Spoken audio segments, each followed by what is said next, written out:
ಒಂದು ಊರಿನಲ್ಲಿ ಶಾರದಾ ಅನಾಮಿಕ ಅನ್ನುವ ಅತ್ತೆ ಸೊಸೆಯರು ಇರ್ತಾ ಇದ್ರು. ಇಬ್ಬರಿಗೂ ಅಡಿಗೆ ಅಂದ್ರೆ ಪ್ರಾಣ. ಶಾರದಾ ಮಾಡುವ ಅಡಿಗೆಯನ್ನ ಪ್ರಸಾದ್ ತಿಂತಾ ಇದ್ದ. ಅನಾಮಿಕ ಮಾಡುವ ಅಡಿಗೆಯನ್ನ ರಮೇಶ್ ತಿಂತಾ ಇದ್ದ. ಹಾಗೆ ದಿನಗಳು ಕಳೆಯುತ್ತಾ ಇರುವಾಗ ಒಂದು ದಿನ ಪ್ರಸಾದ್ ನ್ಯೂಸ್ ಪೇಪರ್ ಹಿಡಿದುಕೊಂಡು ಮನೆಗೆ ಸಂತೋಷದಿಂದ ಬರ್ತಾನೆ. ಓ ಅತ್ತೆ ಸೊಸೆಯರೇ, ನೀವು ಎಲ್ಲಿದ್ರು ಸರಿ, ನೀವು ಮಾಡ್ತಾ ಇರುವ ಕೆಲಸವನ್ನ ಬಿಟ್ಟು ಮನೆಯೊಳಗೆ ಬನ್ನಿ, ನಿಮಗೊಂದು ಶುಭವಾರ್ತೆ ತಂದಿದ್ದೀನಿ ಎಂದು ಹೇಳುತ್ತಾನೆ. ಶಾರದಾ ಅನಾಮಿಕ ಆನಂದದಿಂದ ಮನೆಯೊಳಗೆ ಬರ್ತಾರೆ. ಪ್ರಸಾದ್ ಕೈಯಲ್ಲಿರುವ ಪೇಪರ್ ಅನ್ನ ನೋಡ್ತಾರೆ. ಏನ್ರಿ ಆ ಶುಭವಾರ್ತೆ? ನನ್ನ ಅಡಿಗೆ ಬಗ್ಗೆ ಪೇಪರ್ ಅಲ್ಲಿ ಏನಾದ್ರು ಹಾಕ್ಸಿದ್ರಾ? ಅಂತದ್ದೇನಿಲ್ಲ ಅತ್ತೆ, ನನ್ನವರು ನನ್ನ ಅಡಿಗೆ ಬಗ್ಗೆ ಪೇಪರ್ ಅಲ್ಲಿ ಹಾಕಿಸಿರ್ತಾರೆ ಅಲ್ವಾ ಮಾವಯ್ಯ? ನಿಮ್ಮಿಬ್ಬರ ಅಡಿಗೆ ಬಗ್ಗೆ ನಾವಿಬ್ಬರು ಯಾವ ಪೇಪರಲ್ಲೂ ಹಾಕ್ಸಿಲ್ಲ, ಅಷ್ಟು ಸಾಹಸ ಕೂಡ ಮಾಡಲಾರವಮ್ಮ ಸೊಸೆ ಎಂದು ಹೇಳುತ್ತಲೇ ಅತ್ತೆ ಸೊಸೆಯರು ನಿರಾಸೆ ಪಡುತ್ತಾರೆ. ಅದೊಂಥರ ಮುಖವಿಟ್ಟು, ಮತ್ತೆ ಪೇಪರ್ ಅನ್ನ ಏನ್ ತಂದಿದ್ರೆ ಓದಿ. ಓ ಅತ್ತೆ ಸೊಸೆಯರು ಬನ್ನಿ, ಶುಭವಾರ್ತೆ ತಂದಿದ್ದೀನಿ ಅಂತ ಯಾಕೆ ಹೇಳಿದ್ರಿ? ನಾನು ಉಪ್ಪಿನಕಾಯಿ ಹಾಕೋಣ ಅಂತ ಆಲೋಚನೆನಲ್ಲಿದ್ದೆ, ಅದಕ್ಕೇನ್ ಬೇಕೋ ಬರ್ಕೋತಾ ಇದ್ರೆ ನೀವು ಕರೆಸಿದ್ರಿ. ನಾನೇನು ಖಾಲಿಯಾಗಿಲ್ಲ ಅತ್ತೆ, ನಾನು ಕೂಡ ನಾಳೆ ಮೀನಿನ ಸಾರು ಮಾಡೋಣ ಅಂದ್ಕೊಂಡೆ. ಬದುಕಿರುವ ಮೀನುಗಳನ್ನು ಎಲ್ಲಿಂದ ತಗೊಂಡ್ಬರೋಣ ಅಂತ ದೀರ್ಘವಾಗಿ ಥಿಂಕ್ ಮಾಡುವ ಕೆಲಸದಲ್ಲಿದ್ದೆ ಎಂದು ಇಬ್ಬರು ವಾದಿಸಲಿಕ್ಕೆ ಶುರು ಮಾಡುತ್ತಾರೆ. ಪ್ರಸಾದನಿಗೆ ಕೋಪ ಬರುತ್ತೆ. ಗಟ್ಟಿಯಾಗಿ, ಶಾರದಾ, ಏನಮ್ಮ ಸೊಸೆ, ಏನದು ಎಂದು ಅರಚುತ್ತಾನೆ. ಆ ಅರಚಾಟಕ್ಕೆ ಇಬ್ಬರು ಭಯಪಡುತ್ತಾರೆ. ಅಯೋಮಯದಿಂದ ಪ್ರಸಾದ್ನನ್ನು ನೋಡ್ತಾ ಇರ್ತಾರೆ. ಎದ್ದಾಗಿನಿಂದ ತಿರುಗಿ ಮಲಗುವವರೆಗೂ ನೀವು ಅತ್ತೆ ಸೊಸೆಯರ ಅಡುಗೆಯ ವಾದ ನಡೀತಾನೆ ಇರ್ಬೇಕಾ? ಅದೆಲ್ಲರಿ, ಇನ್ನು ಮಾತಾಡ್ಬೇಡ ಶಾರದಾ, ನಾನು ಹೇಳೋದನ್ನ ಕೇಳಿ. ಹೇಳಿ ಮಾವಯ್ಯ, ನೀವು ತಗೊಂಡ್ಬಂದ ಶುಭವಾರ್ತೆಯನ್ನು ಮೊದಲು ಹೇಳಿ. ಬೆಂಗಳೂರಿನಲ್ಲಿ ರಾಷ್ಟ್ರಮಟ್ಟದ ಅಡುಗೆ ಸ್ಪರ್ಧೆ ನಡೆಯುತ್ತೆ ಅಂತ ಪೇಪರಲ್ಲಿ ಹಾಕಿದ್ದಾರೆ. ನಿಮ್ಮ ಅಡುಗೆಯ ಪ್ರತಾಪವನ್ನ ಅಲ್ಲಿ ತೋರಿಸ್ತೀರಾ ಹೇಳಿ? ಗೆದ್ರೆ ಏನ್ ಕೊಡ್ತಾರೆ ಮಾವಯ್ಯ? ಅಡುಗೆಯ ಮಹಾರಾಣಿ ಅನ್ನುವ ಬಿದಿರಿನ ಜೊತೆಗೆ ಕಪ್ಪು ಕೂಡ ಕೊಡ್ತಾರೆ. 2 ಲಕ್ಷ ರೂಪಾಯಿ ಕೊಡ್ತಾರಮ್ಮ ಸೊಸೆ. ಅಂದ್ರೆ ಆ ಕಪ್ಪು ನಂದೆ, ಆ 2 ಲಕ್ಷ ರೂಪಾಯಿಯು ನಂದೆ. ಅತ್ತೆ, ಹಗಲ ಕನಸು ನಿಜವಾಗೋದಿಲ್ಲ. ಅದರಲ್ಲಿ ಹೀಗೆ ನಿಂತುಕೊಂಡು ಕಾಣುವ ಕನಸು ಮೊದಲೇ ನಿಜವಲ್ಲ. ನಿಂಗೆ ಹೊಟ್ಟೆ ಕಿಚ್ಚು ಸೊಸೆ, ಅದಕ್ಕೆ ಇಂತಹದ್ದನ್ನ ಹೇಳಿ ಭಯಪಡಿಸ್ತೀಯ? ವಾದಿಸುವುದು ಪಕ್ಕದಲ್ಲಿಡಿ. ಅಲ್ಲಿ ಅತ್ತೆ ಸೊಸೆಯರು ಸೇರಿ ಅಡುಗೆ ಮಾಡಬೇಕು. ನೀವಿಬ್ಬರು ಮೊದಲು ಮಾತಾಡ್ಕೊಳ್ಳಿ, ನಾನು ಅವರಿಗೆ ಫೋನ್ ಮಾಡಿ ನಿಮ್ಮ ಹೆಸರನ್ನ ನಮೂದು ಮಾಡಿಸ್ತೀನಿ. ನಾಳೆನೇ ನಮ್ಮ ಪ್ರಯಾಣ ಎಂದು ಹೇಳಿ ಪ್ರಸಾದ್ ಅಲ್ಲಿಂದ ಹೊರಟು ಹೋಗುತ್ತಾನೆ. ಸೊಸೆ, ಆಲೂ ದಮ್ ಬಿರಿಯಾನಿ ಜೊತೆ ನಾವು ಕಪ್ಪು ಹೊಡಿಲೇಬೇಕು. ನಾನು ಕೂಡ ಅದೇ ಅನ್ಕೋತಾ ಇದ್ದೀನಿ ಅತ್ತೆ. ಬಾ, ಅದಕ್ಕೆ ಬೇಕಾದ ಅಡಿಗೆ ಸಾಮಾನನ್ನ ರೆಡಿ ಮಾಡ್ಕೊಳ್ಳೋಣ.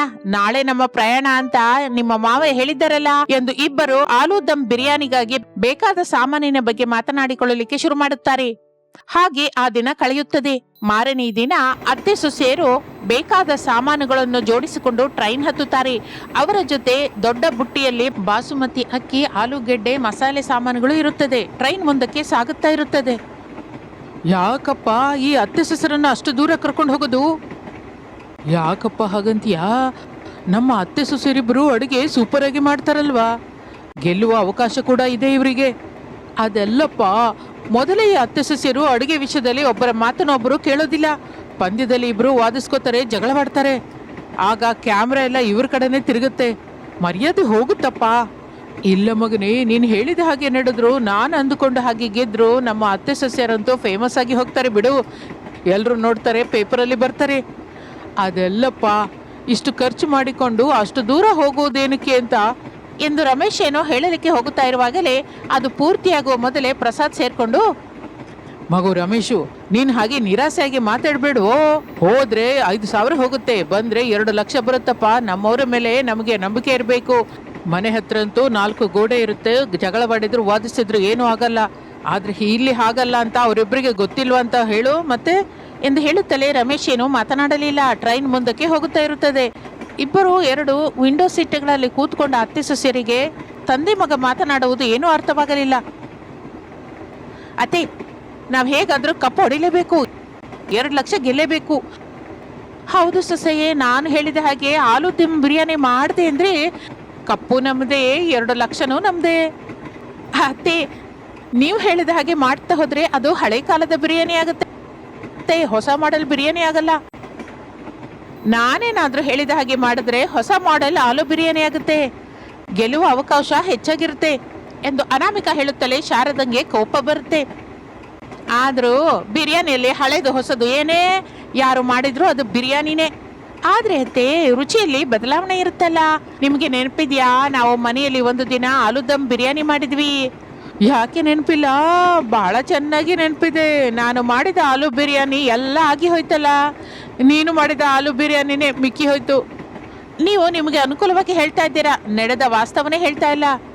ಇದೇ ಮತ್ತೆ ನಡೀತು ಇಂದು ಅತ್ತೆ ಸೊಸೆರು ವಾದಿಸಲಿಕ್ಕೆ ಶುರು ಮಾಡುತ್ತಾರೆ. ರಮೇಶ್ ಪ್ರಸಾದರು ಮಾತ್ರ ತಲೆ ಹಿಡ್ಕೋತಾರೆ.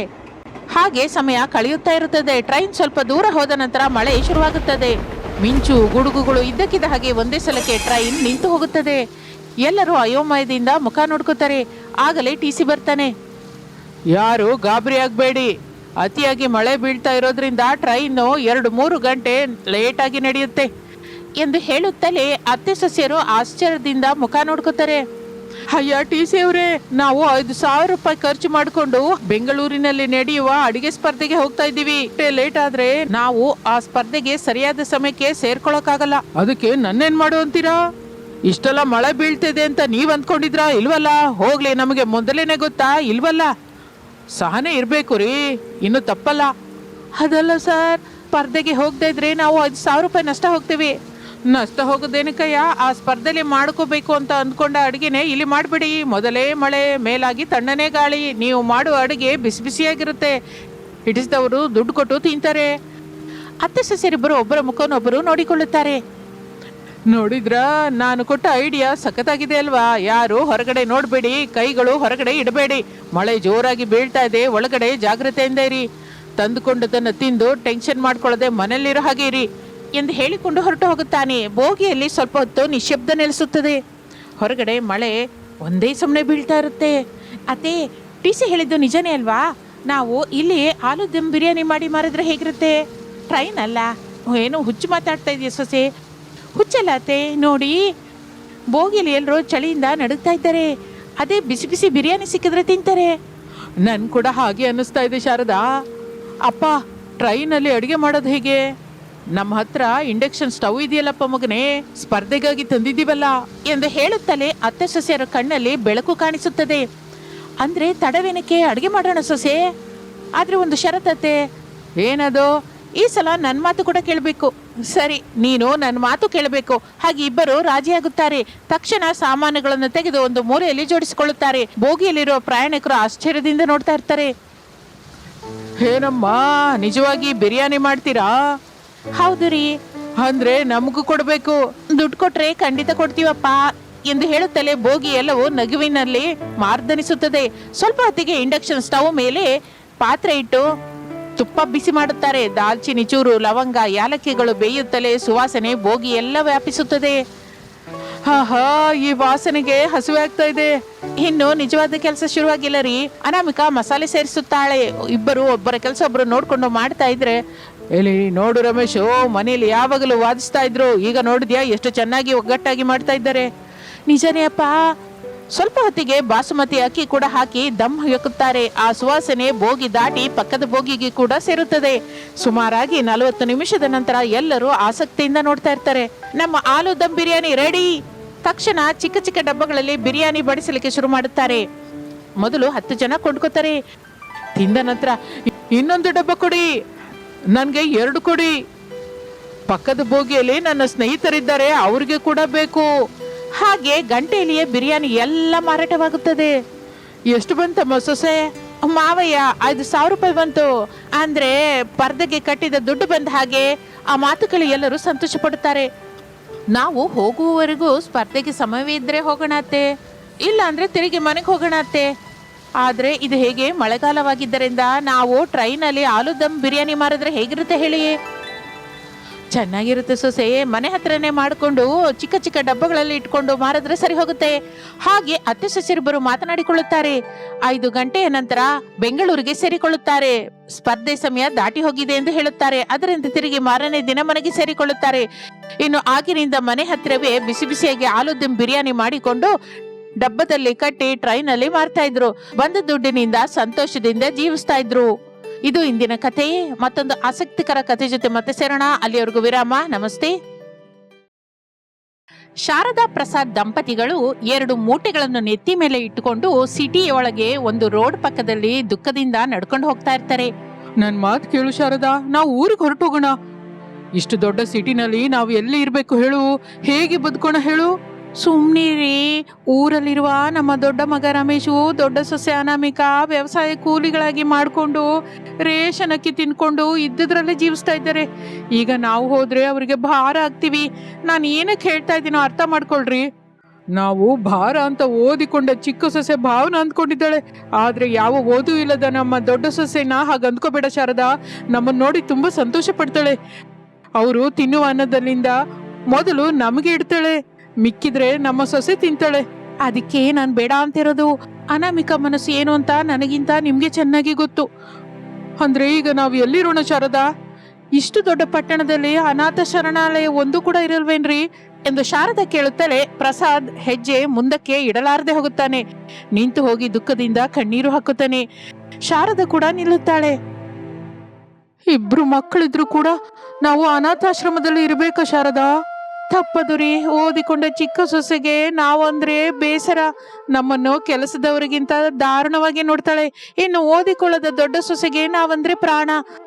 ಆದ್ರೆ ಅವರ ಬದುಕುವು ಏನು ಅಂತ ಗೊತ್ತಿದ್ದು ಕೂಡ ನಾವು ಹೋದ್ರೆ ನಾವು ಭಾರವಾಗಿ ದುಃಖ ಪಡೋದು ಬಿಟ್ಟು ಒಳ್ಳೇದು ಮಾಡಿದವರಾಗಲ್ಲ ರೀ. ಈಗ ನಮಗೆ ಅನಾಥಾಶ್ರಮ ಎಲ್ಲಿದೆಯೋ ಹೇಗೆ ಗೊತ್ತಾಗುತ್ತೆ? ಯಾರನ್ನಾದ್ರೂ ಕೇಳೋಣ ರೀ, ಬನ್ನಿ. ಇಬ್ಬರು ಮುಂದಕ್ಕೆ ಹೋಗುತ್ತಾ ಇರುತ್ತಾರೆ. ಹಾಗೆ ಸಮಯ ಕಳೆಯುತ್ತಾ ಇರುತ್ತದೆ.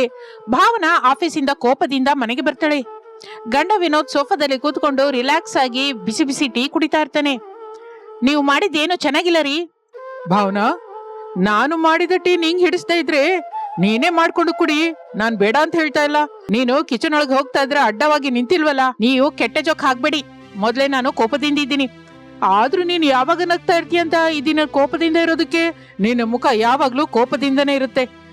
ಹೇಳೋದೇ 8 ಕೇಳ್ತೀಯ. ಸ್ನಾನವಿರಲ್ಲ, ಏನೂ ಇರಲ್ಲ. ಸೀರೆ ಬದಲಾಯಿಸ್ಕೊಂಡು ಸೆಂಟ್ ಹೊಡ್ಕೊಂಡು ಸ್ಕೂಟಿ ಹತ್ತಿ ಹೊಟ್ಟೋಗ್ತೀಯ.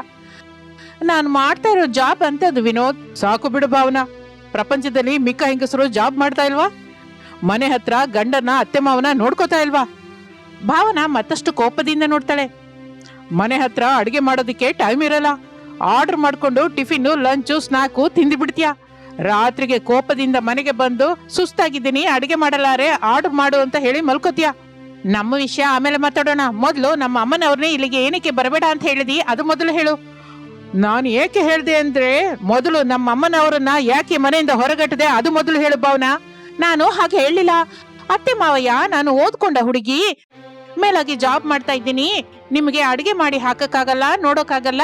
ದಯವಿಟ್ಟು ಯಾವ ಓದೂ ಇಲ್ಲದೆ ಮುದ್ದಾಗಿ ಮನೆ ಕೆಲಸ ಮಾಡ್ಕೊಳ್ತಾ ಇರುವ ಅನಾಮಿಕಾ ಹತ್ರಕ್ಕೆ ಹೋಗಿ ಅಂತ ಹೇಳಿದೆ ಅಷ್ಟೇ. ನಾನು ಕೂಡ ನಿಮ್ಮಮ್ಮನಿಗೆ ಇದೇ ವಿಷಯ ಹೇಳಿ ಬರಬೇಡ ಅಂದೆ ಅಷ್ಟೇ. ಭಾವನಾ ಏನು ಮಾತನಾಡಲಿಲ್ಲ.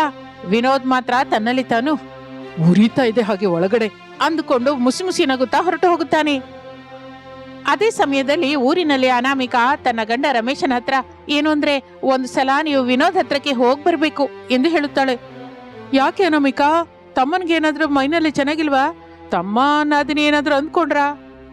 ನಿನ್ನೆ ರಾತ್ರಿ ಅತ್ತೆ ಫೋನ್ ಮಾಡಿದ್ರು. ನೀನು ಮಗ ಜಾಗೃತಿಯಾಗಿರು ಸೊಸೆ ಅಂತ ದುಃಖ ಪಡ್ತಾ ಹೇಳಿದ್ರು. ಏನಾಯ್ತು ಅತ್ತೆ ಅಂತ ಎಷ್ಟು ಕೇಳಿದ್ರು. ಅಲ್ಲಿ ಏನ್ ನಡೀತೋ ಹೇಳ್ತಾ ಇಲ್ಲ. ಹೌದಾ? ಒಂದ್ಸಲ ನೀವು ಹೋಗಿ ಬಂದ್ರೆ ಅಲ್ಲಿ ಅತ್ತೆಯವರು ಹೇಗಿದ್ದಾರೋ ತಿಳಿಯುತ್ತೆ. ಮೊದಲೇ ಭಾವನಾ ಓದಿಕೊಂಡ ಹುಡುಗಿ, ಮೇಲಾಗಿ ಕೆಲಸ ಮಾಡ್ತಾ ಇದ್ದಾಳೆ. ವಿನೋದ್ ಜೊತೆ ಸಮಾನವಾಗಿ ಸಂಪಾದಿಸ್ತಾ ಇದ್ದಾಳೆ. ಅತ್ತೆಯವರನ್ನ ಹಚ್ಕೋತಾಳೋ ಇಲ್ವೋ ಅಂತ ನನಗೆ ಅನುಮಾನವಾಗ್ತಾ ಇದೆ ರೀ. ಅನಾಮಿಕಾ, ಈ ಮಾತ್ರದಕ್ಕೆ ಹೋಗಿ ಬರೋದೇನಕ್ಕೆ ಹೇಳು. ಈಗ್ಲೇ ತಮ್ಮಂಗೆ ಫೋನ್ ಮಾಡ್ತೀನಿ. ಏನ್ ನಡೀತೋ ತಮ್ಮ ಹೇಳ್ತಾನಲ್ಲ. ಅದಲ್ಲ ರೀ ಎಂದು ಅನಾಮಿಕಾ ಹೇಳುತ್ತಾ ವಿಷಯ ರಮೇಶ್ ಕೇಳಿಸಿಕೊಳ್ಳಲಿಲ್ಲ. ತನ್ನ ತಮ್ಮ ವಿನೋದನಿಗೆ ಫೋನ್ ಮಾಡ್ತಾನೆ. ಚೆನ್ನಾಗಿದ್ದೀರಾ ಅಣ್ಣಯ್ಯ? ನಾವ್ ಚೆನ್ನಾಗಿದ್ದೀನಿ ತಮ್ಮ, ನೀವ್ ಹೇಗಿದ್ದೀರಾ? ಇಲ್ಲಿ ಎಲ್ಲ ಫೈನ್ ಅಣ್ಣಯ್ಯ. ಸರಿ ತಮ್ಮ, ಅಮ್ಮಂಗೊಂದ್ಸಲ ಫೋನ್ ಕೊಡು. 2 ದಿನದಿಂದ ಮಾತಾಡೋದಕ್ಕೆ ಟೈಮೇ ಸಿಗ್ತಾ ಇಲ್ಲ. ಆ ಮಾತು ಕೇಳುತ್ತಲ್ಲ ವಿನೋದ್ ಆಶ್ಚರ್ಯದಿಂದ. ಅಣ್ಣಯ್ಯ, ಅಮ್ಮನವರು ನಿನ್ನ ಹತ್ರ ಬರ್ಲಿಲ್ವಾ ಎಂದು ಕೇಳುತ್ತಾನೆ. ರಮೇಶ್ ಮತ್ತಷ್ಟು ಆಶ್ಚರ್ಯದಿಂದ, ಅಮ್ಮನವರು ನನ್ನ ಹತ್ರ ಬರೋದೇನು ತಮ್ಮ? ಈಗ ನಿನ್ನ ಹತ್ರ ಇಲ್ವಾ ಎಂದು ಕೇಳುತ್ತಾನೆ. ಅದು ಅಣ್ಣಯ್ಯ, ನಿಜಕ್ಕೂ ಏನ್ ನಡೀತು ಅಂದ್ರೆ ಭಾವನಾ ಎಂದು ನಡೆದೆಲ್ಲವನ್ನು ಹೇಳುತ್ತಾನೆ ವಿನೋದ್. ಏನು? ಅಮ್ಮ ಅಪ್ಪನ್ನ ಭಾವನಾ ಅಷ್ಟೆಲ್ಲ ಅವಮಾನಿಸಿದ್ಲ? ಹೌದು ಅಣ್ಣಯ್ಯ, ಮೊನ್ನೆ ಕೋಪ ಬಂದು ಭಾವನಳ ಜೊತೆ ಜಗಳವಾಡ್ದೆ. ನಿನ್ನೆಯಿಂದ ಅಮ್ಮ ನಮ್ಮ ಹತ್ರ ಇಲ್ಲ. ಭಾವನನ್ನು ಕೇಳಿದ್ರೆ ಊರ್ಗ್ ಹೋಗ್ತೀನಿ ಅಂತ ಹೇಳಿದ್ರು. ಅದಕ್ಕೆ ಅವ್ರನ್ನ ಬಸ್ ಸ್ಟ್ಯಾಂಡ್ ಹತ್ರ ಬಿಟ್ಟು ಬಂದೆ ಅಂತ ಹೇಳಿದ್ಲು. ಅಂದ್ರೆ ಅಮ್ಮನವ್ರು ನಿನ್ನ ಹತ್ರ ಬಂದಿಲ್ಲ ಅನ್ನೋ ಮಾತು. ಇಲ್ಲ ತಮ್ಮ, ಇಲ್ಲಿಗೆ ಬರ್ಲಿಲ್ಲ. ನಿನ್ನ ಹತ್ರ ಇಲ್ಲದೆ ನನ್ನ ಹತ್ರನೂ ಇಲ್ಲದೆ ಮತ್ತೆ ಎಲ್ಲಿಗೆ ಹೋಗಿದ್ದಾರೆ? ಅಣ್ಣಯ್ಯ, ನಾನು ಭಾವನನ್ನ ವಿವರವಾಗಿ ಕೇಳ್ಕೊಂಡು ನಿಂಗೆ ಮತ್ತೆ ಫೋನ್ ಮಾಡ್ತೀನಿ ಎಂದು ಹೇಳಿ ಫೋನ್ ಇಡುತ್ತಾನೆ. ರಮೇಶ್ ದುಃಖದಿಂದ ಕಣ್ಣೀರು ಹಾಕೋತಾನೆ. ಏನಾಯ್ತು ರೀ, ಯಾಕೆ ಕಣ್ಣೀರು ಹಾಕೋತಾ ಇದ್ದೀರಾ? ಅತ್ತೆಯವರು ಚೆನ್ನಾಗಿದ್ದಾರಲ್ವಾ? ಹೇಗಿದ್ದಾರೋ ಏನೋ ಅನಾಮಿಕಾ. ಅಮ್ಮನವರ ಬಗ್ಗೆ ವಿನೋದ್ ಭಾವನ ಜಗಳವಾಡದ್ರಂತೆ. ವಿನೋದ್ ಆಫೀಸ್ಗೆ ಹೋದ ಮೇಲೆ ಭಾವನ ಅಮ್ಮನವ್ರನ್ನ ಕರ್ಕೊಂಡೋಗಿ ಬಸ್ ಸ್ಟ್ಯಾಂಡ್ ಹತ್ರ ಬಿಟ್ಟು ಊರ್ಗ್ ಹೋಗು ಅಂತ ಹೇಳಿದ್ಲಂತೆ.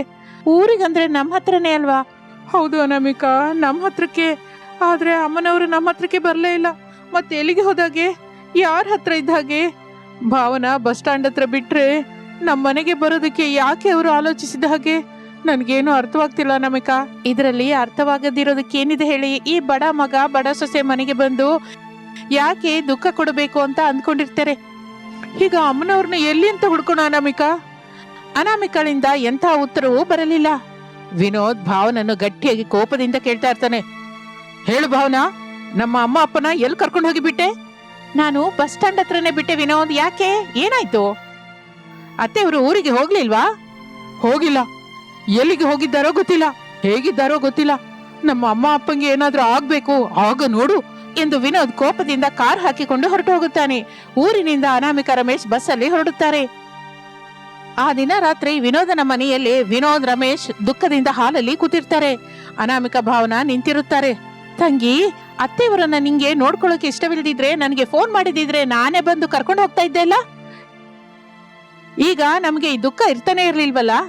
ಅಯ್ಯೋ ಅಕ್ಕ, ನಾನೇನು ಬೇಕು ಅಂತ ಮಾಡಿಲ್ಲ. ನಾನು ನಿನ್ ಹಾಗೆ ಓದಿಲ್ಲದವಳಲ್ಲ. ಮನೆ ಕೆಲಸ ಕೂಲಿ ಕೆಲಸ ಮಾಡ್ಕೊಂಡು ಇರೋದಕ್ಕೆ ಕಂಪ್ಯೂಟರ್ ಓದಿದ್ದೀನಿ, ಸಾಫ್ಟ್ವೇರ್ ಜಾಬ್ ಮಾಡ್ತಾ ಇದ್ದೀನಿ. ಸಾಕು ಬಿಡು ತಂಗಿ, ಸಂಸ್ಕಾರವಿಲ್ಲದ ಓದು ಕೂಡ ಒಂದು ಓದೇನಾ? ಅತ್ತೆಯವರ ಮೇಲೆ ಜವಾಬ್ದಾರಿ ಇಲ್ಲದ ಬದುಕು ಒಂದು ಬದುಕೇನಾ? ನೀನು ಮಾಡಿದ ಘನ ಕಾರ್ಯದಿಂದ ಈಗ ನಮಗೆ ಅತ್ತೆ ಮಾವಯ್ಯ ಇಲ್ಲ. ಎಲ್ಲಿಗೆ ಹೋಗಿದ್ದಾರೋ ಗೊತ್ತಾಗ್ತಾ ಇಲ್ಲ. ನಿಜಕ್ಕೂ ಎಲ್ಲಿದ್ದಾರೋ ಕೂಡ ಗೊತ್ತಿಲ್ಲ. ಈಗ ಕಣ್ಣೀರು ಹಾಕೋತಾ ಇರುವ ಅಣ್ಣ ತಮ್ಮಂದ್ರಿಗೆ ಏನ್ ಉತ್ತರ ಹೇಳ್ತೀಯಾ? ಭಾವನಾಳ ಬಾಯಿಂದ ಎಂತ ಮಾತು ಬರಲಿಲ್ಲ. ಹಾಗೆ ಸಮಯ ಕಳೆಯುತ್ತಾ ಇರುತ್ತದೆ. 1 ಗಂಟೆಯ ನಂತರ ರಮೇಶ್ ಫೋನ್ ಮೊಳಗುತ್ತದೆ. ನೋಡುತ್ತಾನೆ, ಹೊಸ ನಂಬರ್, ತಿಳಿಯದ ನಂಬರ್. ರಿಸೀವ್ ಮಾಡ್ಕೋತಾನೆ. ಹಲೋ, ಯಾರು? ಅನಾಥ ಶರಣಾಲಯದಲ್ಲಿರುವ ಶಾರದಾ ಮಾತನಾಡುತ್ತಾಳೆ. ಮಗು ರಮೇಶು ಎಂದು ಶಾರದಾ ಅನ್ನುತ್ತಲೇ ರಮೇಶ್ ತನ್ನ ತಾಯಿಯ ಗಂಟಲು ಗುರುತು ಹಿಡಿಯುತ್ತಾನೆ. ಅಮ್ಮ, ಎಲ್ಲಿದ್ದೀರಾ? ಹೇಗಿದ್ದೀರಾ? ಎಂದು ಸ್ಪೀಕರ್ ಫೋನ್ ಅನ್ನ ಆನ್ ಮಾಡ್ತಾನೆ. ವಿನೋದ್, ಭಾವನಾ, ಅನಾಮಿಕ ಎಲ್ಲರೂ ಆಸಕ್ತಿಯಿಂದ ಶಾರದಳ ಮಾತು ಕೇಳ್ತಾ ಇರ್ತಾರೆ. ಅಮ್ಮ, ನೀನು ಅಪ್ಪ ಹೇಗಿದ್ದೀರಾ? ಎಲ್ಲಿದ್ದೀರಾ? ನಾವೆಲ್ಲಿದ್ದರೂ ಹೇಗಿದ್ದರೂ ಚೆನ್ನಾಗಿ ಇದ್ದೀವಪ್ಪ.